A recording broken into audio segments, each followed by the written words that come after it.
En quoi consiste le changement de la loi sur le renseignement? Le service de renseignement de la Confédération, ou SRC, se procure des informations sur l'état de sécurité de la Suisse. Il tente par exemple de déterminer si un attentat ou une grande attaque informatique sont prévus en Suisse. S'il dispose d'un indice, il informe la police ou d'autres autorités comme le Conseil fédéral. Le SRC se procure ces informations en Suisse et à l'étranger. En Suisse, il doit se soumettre à des règles plus strictes qu'à l'étranger. Il n'est autorisé en Suisse à se procurer des informations sur des personnes, par exemple concernant leur opinion politique ou leur appartenance à une association, que sous certaines conditions. D'un côté, un soupçon concret doit exister sur la personne, de l'autre, l'information doit être accessible au public. Elle doit par exemple être disponible sur Internet ou auprès d'une autre autorité. Qu'est-ce qui changerait? Cette nouvelle loi fournirait au SRC des possibilités supplémentaires pour se procurer des informations en Suisse.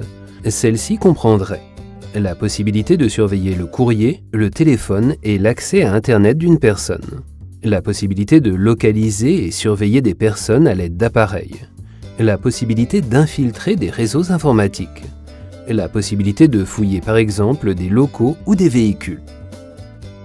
Ces nouvelles possibilités ne peuvent néanmoins être employées par le SRC que s'il soupçonne une grave menace à la sécurité et une autorisation est nécessaire. Le tribunal administratif fédéral doit d'abord donner son accord. Ensuite, le conseiller fédéral responsable du département de la Défense doit approuver la démarche. La nouvelle loi règle en outre les consignes pour le SRC concernant les délais de suppression des données et indique aussi aux citoyens comment avoir accès aux données enregistrées et comment recourir contre les mesures de surveillance. En outre, une nouvelle autorité de surveillance sera créée qui vérifiera que le SRC respecte les règles. Quels sont les arguments des partisans? Aujourd'hui, le monde et la technologie se développent rapidement. Le SRC doit disposer de possibilités modernes pour remplir sa mission. Il est important que le SRC puisse surveiller des personnes de manière ciblée. Ce n'est que de cette façon qu'il peut obtenir des informations importantes pour la sécurité, par exemple un lieu de rendez-vous secret. Le SRC ne fait pas qu'acquérir plus de possibilités. Les contrôles sont en outre intensifiés et les droits des citoyens sont renforcés. Quels sont les arguments des opposants? Le SRC viole la sphère privée des citoyens et peut surveiller les emails, les messages Facebook et les SMS sans soupçon particulier. Une intensification de la surveillance n'empêchera pas les attentats.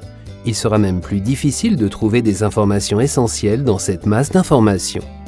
Avec la nouvelle loi, le SRC peut travailler en collaboration plus étroite avec les agents des autres pays. La nouvelle loi nuit à la neutralité de la Suisse. Si tu souhaites que la loi sur le renseignement soit modifiée, vote oui. Si tu ne souhaites pas qu'elle soit modifiée, vote non.